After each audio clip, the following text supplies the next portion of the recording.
The Murder of Roger Ackroyd by Agatha Christie. Chapter 1. Dr. Shepherd at the Breakfast Table. Mrs. Ferrars died on the night of the 16th-17th September, a Thursday. I was sent for at 8 o'clock on the morning of Friday the 17th. There was nothing to be done. She had been dead some hours. It was just a few minutes after 9 when I reached home once more. I opened the front door with my latch key and purposely delayed a few moments in the hall, hanging up my hat and the light overcoat that I had deemed a wise precaution against the chill of an early autumn morning. To tell the truth, I was considerably upset and worried. I am not going to pretend that at that moment I foresaw the events of the next few weeks. I emphatically did not do so, but my instinct told me that there were stirring times ahead. From the dining room on my left there came the rattle of teacups and the short, dry cough of my sister Caroline. "Is that you, James?" she called. An unnecessary question, since who else could it be? To tell the truth, it was precisely my sister Caroline who was the cause of my few minutes' delay. The motto of the mongoose family, so Mr. Kipling tells us, is, "Go and find out." If Caroline ever adopts a crest, I should certainly suggest a mongoose rampant. One might omit the first part of the motto. Caroline can do any amount of finding out by sitting placidly at home. I don't know how she manages it, but there it is. I suspect that the servants and the tradesmen constitute her intelligence corps. When she goes out, it is not to gather in information, but to spread it. At that, too, she is amazingly expert. It was really this last-named trait of hers which was causing me these pangs of indecision. Whatever I told Caroline now concerning the demise of Mrs. Ferrars would be common knowledge all over the village within the space of an hour and a half. As a professional man, I naturally aim at discretion. Therefore, I have got into the habit of continually withholding all information possible from my sister. She usually finds out just the same, but I have the moral satisfaction of knowing that I am in no way to blame. Mrs. Ferrars' husband died just over a year ago, and Caroline has constantly asserted, without the least foundation for the assertion, that his wife poisoned him. She scorns my invariable rejoinder that Mr. Ferrars died of acute gastritis, helped on by habitual overindulgence in alcoholic beverages. The symptoms of gastritis and arsenical poisoning are not, I agree, unlike, but Caroline bases her accusation on quite different lines.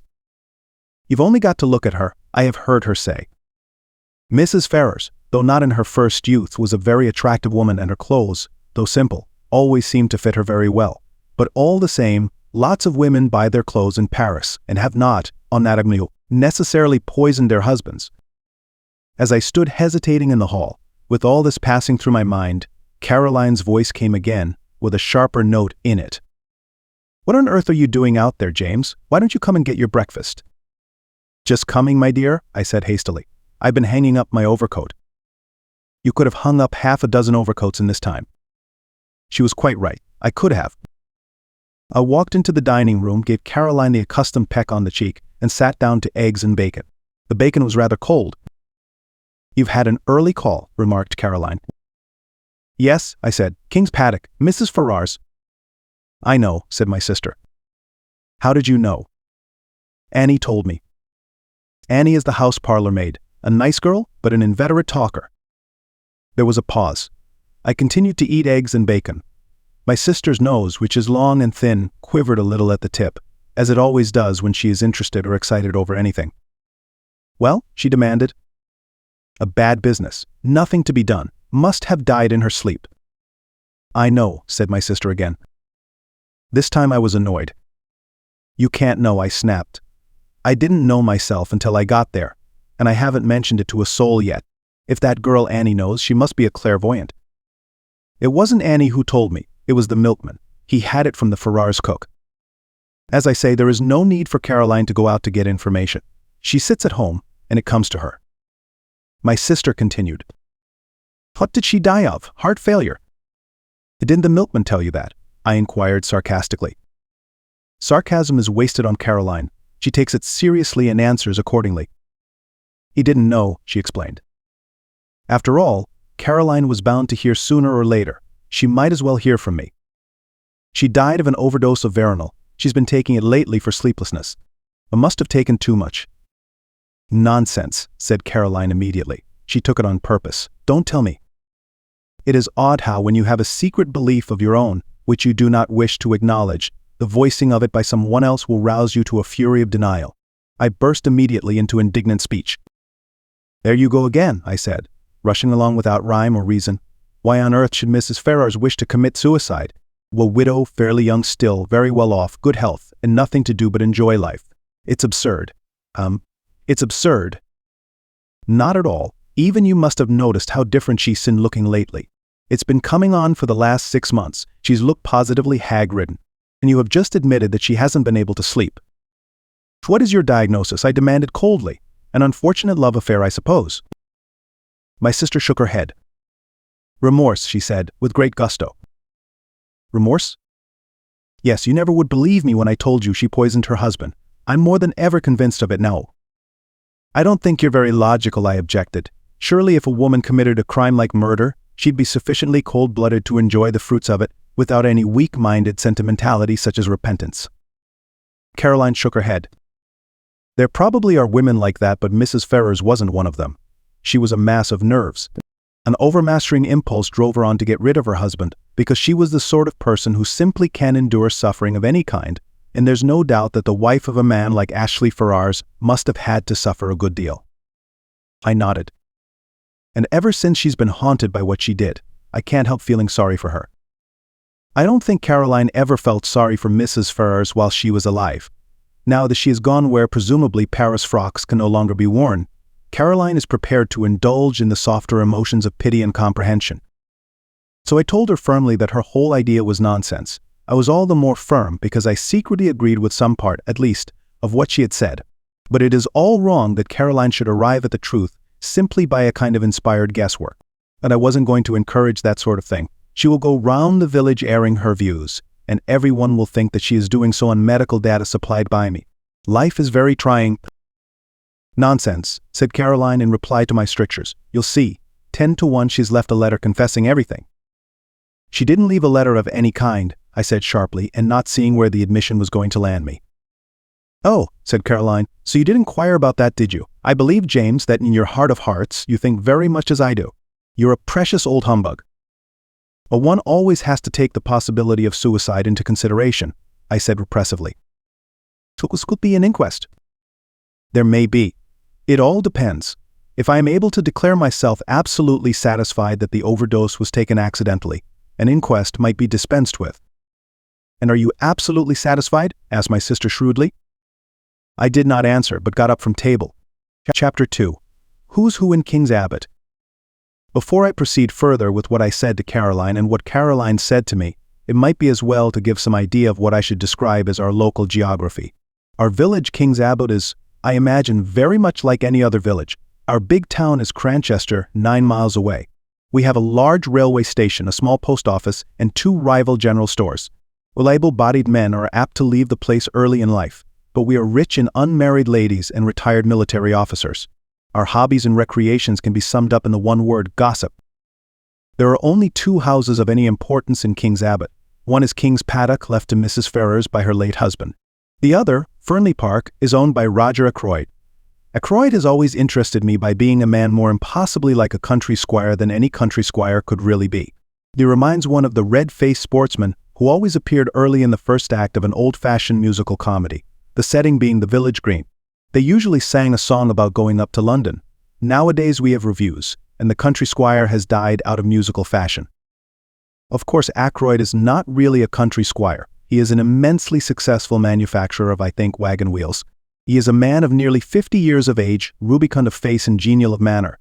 He is hand in glove with the vicar, subscribes liberally to parish funds, though rumor has it that he is extremely mean in personal expenditure, encourages cricket matches, lads' clubs, and disabled soldiers' institutes. He is, in fact, the life and soul of our peaceful village of King's Abbot. Now, when Roger Ackroyd was a lad of 21, he fell in love with, and married, a beautiful woman some 5 or 6 years his senior. Her name was Peyton, and she was a widow with 1 child. The history of the marriage was short and painful. To put it bluntly, Mrs. Ackroyd was a dipsomaniac. She succeeded in drinking herself into her grave 4 years after her marriage. In the years that followed, Ackroyd showed no disposition to make a second matrimonial adventure. His wife's child by her first marriage was only 7 years old when his mother died. He is now 25. Ackroyd has always regarded him as his own son, and has brought him up accordingly, but he has been a wild lad and a continual source of worry and trouble to his stepfather. But nevertheless, we are all very fond of Ralph Peyton in King's Abbot. He is such a good-looking youngster for one thing. As I said before, we are ready enough to gossip in our village. Everybody noticed from the first that Ackroyd and Mrs. Ferrars got on very well together. After her husband's death, the intimacy became more marked. They were always seen about together, and it was freely conjectured that at the end of her period of mourning, Mrs. Ferrars would become Mrs. Roger Ackroyd. And it was felt, indeed, that there was a certain fitness in the thing. Roger Ackroyd's wife had admittedly died of drink. Schweif Ferrars had been a drunkard for many years before his death. It was only fitting that these two victims of alcoholic excess should make up to each other for all that they had previously endured at the hands of their former spouses. The Ferrars only came to live here just over a year ago, but a halo of gossip has surrounded Ackroyd for many years past.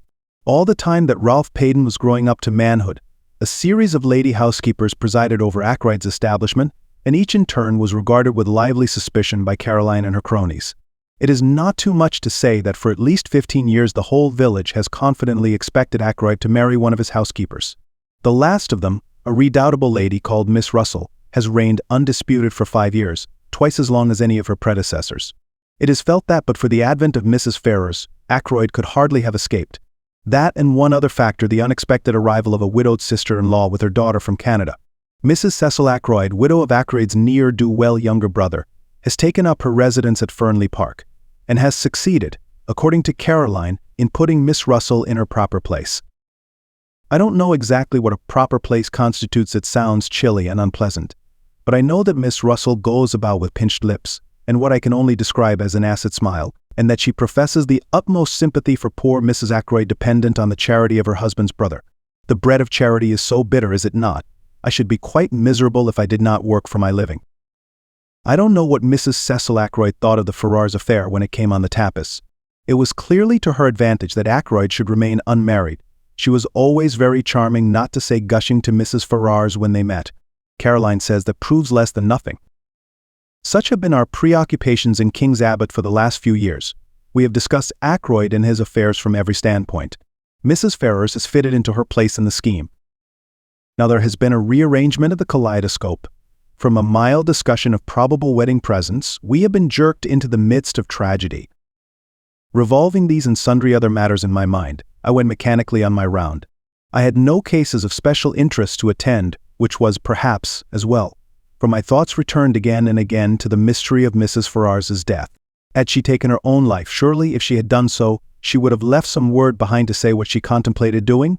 Women, in my experience, if they once reach the determination to commit suicide, usually wish to reveal the state of mind that led to the fatal action.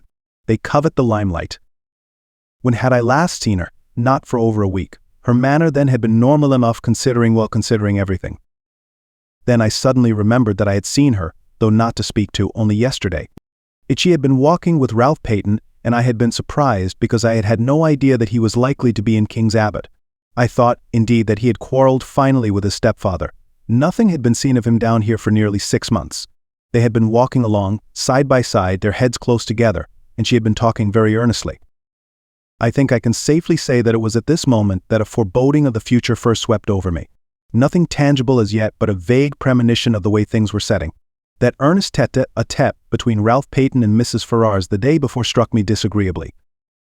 I was still thinking of it when I came face to face with Roger Ackroyd. "Shepherd," he exclaimed, "just the man I wanted to get hold of. This is a terrible business." "You've heard then?" He nodded. He had felt the blow keenly, I could see.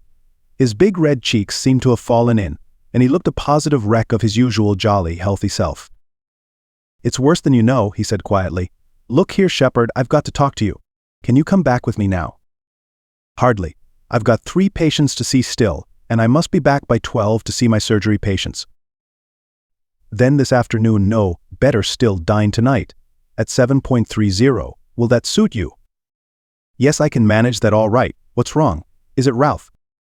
I hardly knew why I said that, except perhaps that it had so often been Ralph.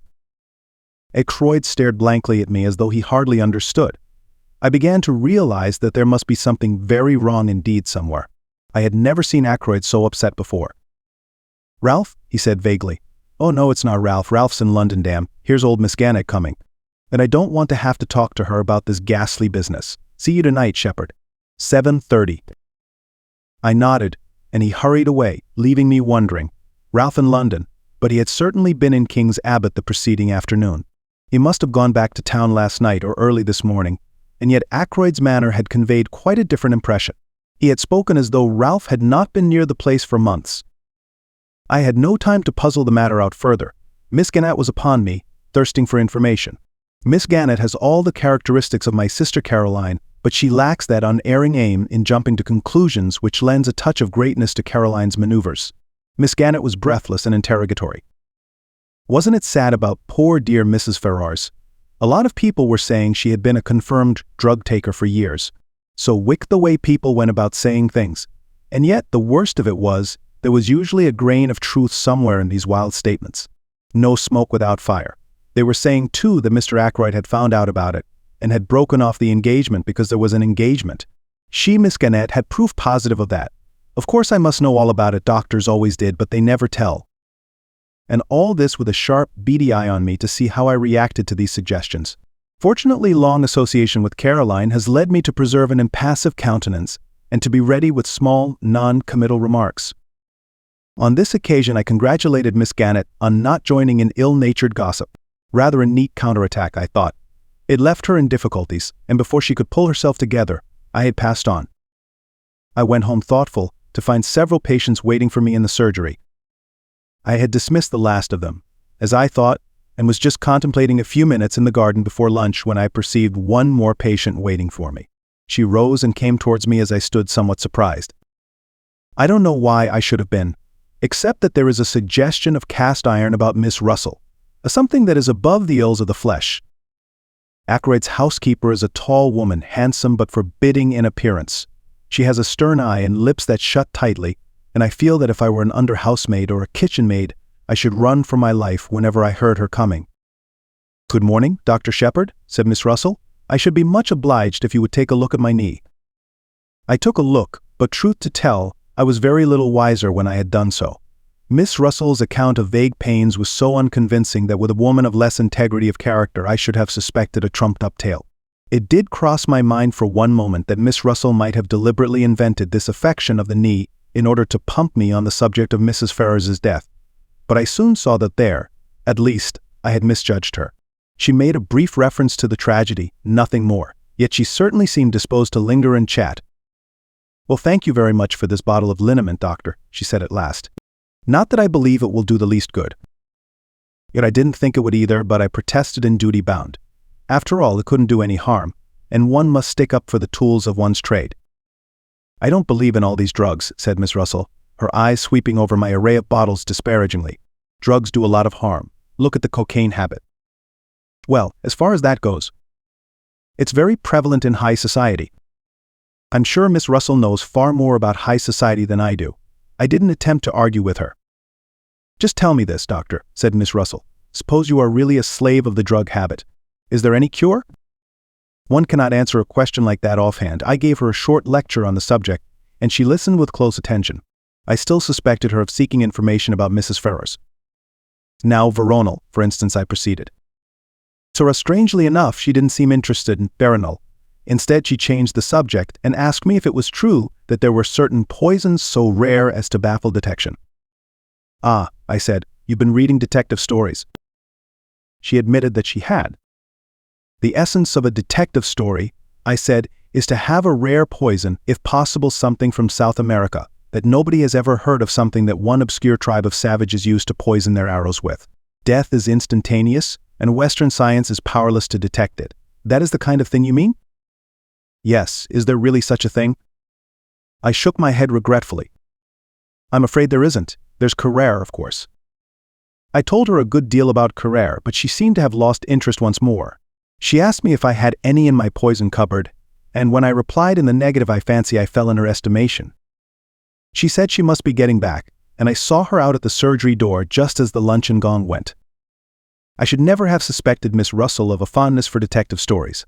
It pleases me very much to think of her stepping out of the housekeeper's room to rebuke a delinquent housemaid and then returning to a comfortable perusal of the mystery of the seventh death or something of the kind. Chapter 3. The Man Who Grew Vegetable Marrows. I told Caroline at lunchtime that I should be dining at Fernley. She expressed no objection, on the contrary. "Excellent," she said. "You'll hear all about it.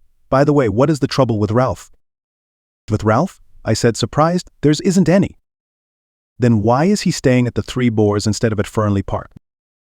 I did not for a minute question Caroline's statement that Ralph Peyton was staying at the local inn. That Caroline said so was enough for me. "Ackroyd told me he was in London," I said. In the surprise of the moment, I departed from my valuable rule of never parting with information.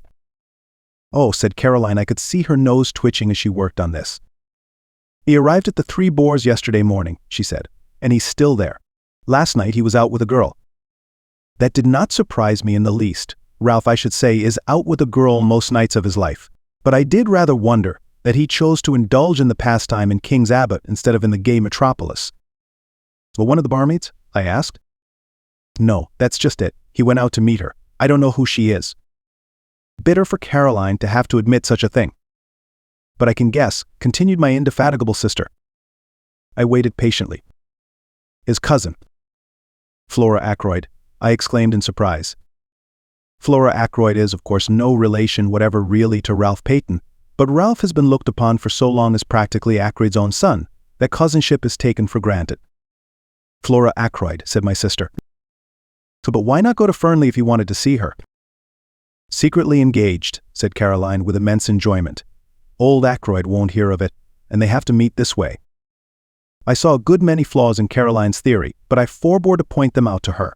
An innocent remark about our new neighbor created a diversion. The house next door, the Larches, has recently been taken by a stranger. To Caroline's extreme annoyance, she has not been able to find out anything about him, except that he is a foreigner. The intelligence corps has proved a broken reed. Presumably the man has milk and vegetables and joints of meat and occasional whitings just like everybody else, but none of the people who make it their business to supply these things seem to have acquired any information. His name apparently is Mr. Porritt, a name which conveys an odd feeling of unreality. The one thing we do know about him is that he is interested in the growing of vegetable marrows. But that is certainly not the sort of information that Caroline is after, and she wants to know where he comes from, what he does, whether he is married, what his wife was or is like, whether he has children, what his mother's maiden name was, and so on. Somebody very like Caroline must have invented the questions on passports, I think. "My dear Caroline," I said, "there's no doubt at all about what the man's profession has been. He's a retired hairdresser. Look at that mustache of his." Caroline dissented. She said that if the man was a hairdresser, he would have wavy hair, not straight. All hairdressers did. I cited several hairdressers personally known to me with straight hair, but Caroline refused to be convinced. "I can't make him out at all," she said in an aggrieved voice. "I borrowed some garden tools the other day, and he was most polite, but I couldn't get anything out of him. I asked him point blank at last whether he was a Frenchman, and he said he wasn't, and somehow I didn't like to ask him any more." I began to be more interested in our mysterious neighbor, a man who was capable of shutting up Caroline and sending her, like the Queen of Sheba, empty away. Must be something of a personality. "I believe," said Caroline, "that he's got one of those new vacuum cleaners, Asian." And I saw a meditated loan and the opportunity of further questioning gleaming from her eye, and I seized the chance to escape into the garden. I am rather fond of gardening. I was busy exterminating dandelion roots when a shout of warning sounded from close by and a heavy body whizzed by my ear and fell at my feet with a repellent squelch. It was a vegetable marrow. I looked up angrily. Over the wall to my left there appeared a face, an egg-shaped head partially covered with suspiciously black hair, two immense mustaches, and a pair of watchful eyes. It was our mysterious neighbor, Mr. Porritt. He broke at once into fluent apologies. "I demand of you 1,000 pardons, monsieur. I am without defense. For some months now I cultivate the marrows. This morning suddenly I enrage myself with these marrows. I send them to promenade themselves, alas. Not only mentally but physically. I seize the biggest, I hurl him over the wall. Monsieur, I am ashamed. I prostrate myself." Before such profuse apologies, my anger was forced to melt. After all, the wretched vegetable hadn't hit me. But I sincerely hoped that throwing large vegetables over walls was not our new friend's hobby, that such a habit could hardly endear him to us as a neighbor. So the strange little man seemed to read my thoughts. "Ah, no," he exclaimed, "do not disquiet yourself. It is not with me a habit. But can you figure to yourself, monsieur, that a man may work towards a certain object, may labor and toil to attain a certain kind of leisure and occupation, and then find that, after all, he yearns for the old busy days, and the old occupations that he thought himself so glad to leave?" "Yes," I said slowly, "I fancy that that is a common enough occurrence. I myself am perhaps an instance. A year ago I came into a legacy enough to enable me to realize a dream. I have always wanted to travel, to see the world. Well, that was a year ago, as I said, and I am still here. My little neighbor nodded. The chains of habit. We work to attain an object, and the object gained, we find that what we miss is the daily toil. And mark you, monsieur, my work was interesting work. The most interesting work there is in the world. Yes, I said encouragingly. For the moment the spirit of Caroline was strong within me. The study of human nature, monsieur. Just so, I said kindly. Clearly a retired hairdresser. Who knows the secrets of human nature better than a hairdresser? To I had a friend who for many years never left my side, occasionally of an imbecility to make one afraid, nevertheless he was very dear to me. Figure to yourself that I miss even his stupidity, his naivety, his honest outlook, the pleasure of delighting and surprising him by my superior gifts, all these I miss more than I can tell you. He died? I asked sympathetically. So not so. He lives and flourishes, but on the other side of the world. He is now in the Argentine. In the Argentine, I said enviously. I have always wanted to go to South America. I sighed, and then looked up to find Mr. Porritt eyeing me sympathetically. He seemed an understanding little man. You will go there, yes? He asked. I shook my head with a sigh. I could have gone, I said, a year ago, but I was foolish and worse than foolish greedy. I risked the substance for the shadow. I comprehend, said Mr. Porritt. You speculated? I nodded mournfully, but in spite of myself I felt secretly entertained. This ridiculous little man was so portentously solemn. Not the porcupine oil fields? He asked suddenly. I stared. I thought of them, as a matter of fact, but in the end I plumped for a gold mine in Western Australia.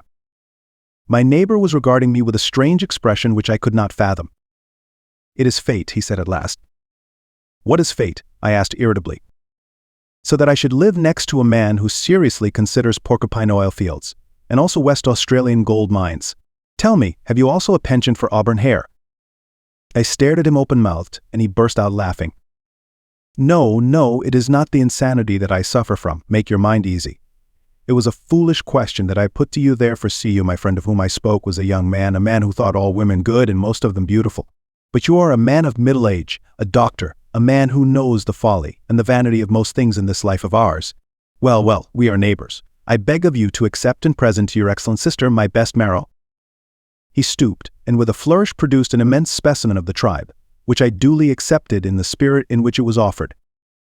And indeed, said the little man cheerfully, this has not been a wasted morning. I have made the acquaintance of a man who in some ways resembles my far-off friend. By the way, I should like to ask you a question. You doubtless know everyone in this tiny village. Who is the young man with the very dark hair and eyes, and the handsome face? He walks with his head flung back and an easy smile on his lips. The description left me in no doubt. That must be Captain Ralph Peyton, I said slowly. I have not seen him about here before. No, he has not been here for some time, but he is the adopted son, rather, of Mr. Ackroyd of Fernley Park. My neighbor made a slight gesture of impatience. But of course I should have guessed. Mr. Ackroyd spoke of him many times. You know Mr. Ackroyd? I said, slightly surprised. Mr. Ackroyd knew me in London when I was at work there. I have asked him to say nothing of my profession down here. I see, I said, rather amused by this patent snobbery, as I thought it. But the little man went on with an almost grandiloquent smirk. One prefers to remain incognito. I am not anxious for notoriety.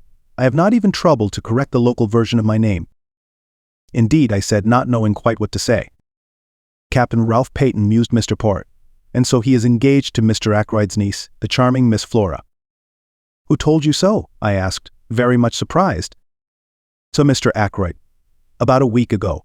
He is very pleased about it, has long desired that such a thing should come to pass, or so I understood from him. I even believe that he brought some pressure to bear upon the young man. That is never wise. A young man should marry to please himself, not to please a stepfather from whom he has expectations. My ideas were completely upset. I could not see Ackroyd taking a hairdresser into his confidence and discussing the marriage of his niece and stepson with him. Ackroyd extends a genial patronage to the lower orders, but he has a very great sense of his own dignity. I began to think that Porritt couldn't be a hairdresser after all. To hide my confusion, I said the first thing that came into my head. What made you notice Ralph Peyton? His good looks. No, not that alone, though he is unusually good-looking for an Englishman, what your lady novelist would call a Greek god. No, there was something about that young man that I did not understand. He said the last sentence in a musing tone of voice which made an indefinable impression upon me. It was as though he was summing up the boy by the light of some inner knowledge that I did not share. It was that impression that was left with me, for at that moment my sister's voice called me from the house. I went in. Caroline had her hat on and had evidently just come in from the village. She began without preamble. I met Mr. Ackroyd. Yes, I said. I stopped him, of course, but he seemed in a great hurry and anxious to get away. I have no doubt but that was the case. He would feel towards Caroline much as he had felt towards Miss Gannett earlier in the day, perhaps more so. Caroline is less easy to shake off. I asked him at once about Ralph. He was absolutely astonished, had no idea the boy was down here. He actually said he thought I must have made a mistake. A mistake. Ridiculous, I said. He ought to have known you better. Then he went on to tell me that Ralph and Flora are engaged. I know that too, I interrupted, with modest pride. Who told you? Our new neighbor. Caroline visibly wavered for a second or two, much as a roulette ball might coyly hover between two numbers. Then she declined the tempting red herring. I told Mr. Ackroyd that Ralph was staying at the Three Boars. Caroline, I said, do you never reflect that you might do a lot of harm with this habit of yours of repeating everything indiscriminately? Nonsense, said my sister. People ought to know things. I consider it my duty to tell them. So Mr. Ackroyd was very grateful to me. Well, I said, for there was clearly more to come. I think he went straight off to the Three Boars, but if so, he didn't find Ralph there. No, because as I was coming back through the wood. Coming back through the wood? I interrupted. Caroline had the grace to blush. It was such a lovely day, she exclaimed. I thought I would make a little round. The woods with their autumnal tinlos are so perfect at this time of year. Poor Caroline does not care a hang for woods at any time of year. Normally she regards them as places where you get your feet damp and where all kinds of unpleasant things may drop on your head. Don't know, it was good sound mongoose instinct which took her to our local wood. It is the only place adjacent to the village of King's Abbot where you can talk with a young woman unseen by the whole of the village. It adjoins the park of Fernley. Well, I said, go on. As I say, I was just coming back through the wood when I heard voices. Caroline paused. Yes? One was Ralph Peyton's. I knew it at once. The other was a girl's. Of course not, I interjected with patent sarcasm which was, however, wasted on Caroline. But I simply couldn't help overhearing. The girl said something I didn't quite catch what it was, and Ralph answered. Then he sounded very angry. My dear girl, he said, don't you realize that it is quite on the cards the old man will cut me off with a shilling? He's been pretty fed up with me for the last few years. A little more would do it. And we need the dibs, my dear. I shall be a very rich man when the old fellow pops off. When he's mean as they make him, but he's rolling in money really. I don't want him to go altering his will. You leave it to me and don't worry. Those were his exact words. I remember them perfectly. Unfortunately, just then I stepped on a dry twig or something, and they lowered their voices and moved away. I couldn't, of course, go rushing after them, so wasn't able to see who the girl was. That must have been most vexing, I said. I suppose, though, you hurried on to the Three Boars, felt faint, and went into the bar for a glass of brandy, and so were able to see if both the barmaids were on duty. It wasn't a barmaid, said Caroline unhesitatingly. In fact, I'm almost sure that it was Flora Ackroyd only. Only it doesn't seem to make sense, I agreed. But if it wasn't Flora, who could it have been? So rapidly my sister ran over a list of maidens living in the neighborhood, with profuse reasons for and against. When she paused for breath, I murmured something about a patient and slipped out. I proposed to make my way to the Three Boars. It seemed likely that Ralph Peyton would have returned there by now. I knew Ralph very well, better, perhaps, than anyone else in King's Abbot, for I had known his mother before him, and therefore I understood much in him that puzzled others. He was, to a certain extent, the victim of heredity. He had not inherited his mother's fatal propensity for drink, but nevertheless he had in him a strain of weakness. And as my new friend of this morning had declared, he was extraordinarily handsome. Just on 6 feet, perfectly proportioned, with the easy grace of an athlete, he was dark, like his mother, with a handsome sunburnt face always ready to break into a smile. Ralph Peyton was of those born to charm easily and without effort. He was self-indulgent and extravagant, with no veneration for anything on earth, but he was lovable nevertheless, and his friends were all devoted to his. Could I do anything with the boy? I thought I could. In an inquiry at the Three Boars I found that Captain Peyton had just come in, I went up to his room and entered unannounced. For a moment, remembering what I had heard and seen, I was doubtful of my reception, but I need have had no misgivings. "Why, it's Shepard. Glad to see you." He came forward to meet me, hand outstretched, a sunny smile lighting up his face. "The one person I am glad to see in this infernal place." I raised my eyebrows. "What's the place been doing?" He gave a vexed laugh. "It's a long story. Things haven't been going well with me, doctor, but have a drink, won't you?" "So thanks," I said. "I will." He pressed the bell, then coming back, threw himself into a chair. "Not to mince matters," he said gloomily, "I'm in the devil of a mess. In fact, I haven't the least idea what to do next." "So what's the matter?" I asked sympathetically. "So that's my confounded stepfather." "What has he done?" "It isn't what he's done yet, but what he's likely to do." The bell was answered, and Ralph ordered the drinks. When the man had gone again, he sat hunched in the armchair, frowning to himself. "Is it really serious?" I asked. He nodded. "I'm fairly up against it this time," he said soberly. The unusual ring of gravity in his voice told me that he spoke the truth. It took a good deal to make Ralph grave. "In fact," he continued, "I can't see my way ahead. I'm damned if I can." If I could help, I suggested diffidently. But he shook his head very decidedly. "Good of you, doctor, but I can't let you in on this. I've got to play a lone hand." And he was silent a minute, and then repeated in a slightly different tone of voice, "Yes, I've got to play a lone hand." This concludes the first part of 7 total of The Murder of Roger Ackroyd by Agatha Christie, produced by Best Audiobooks for free.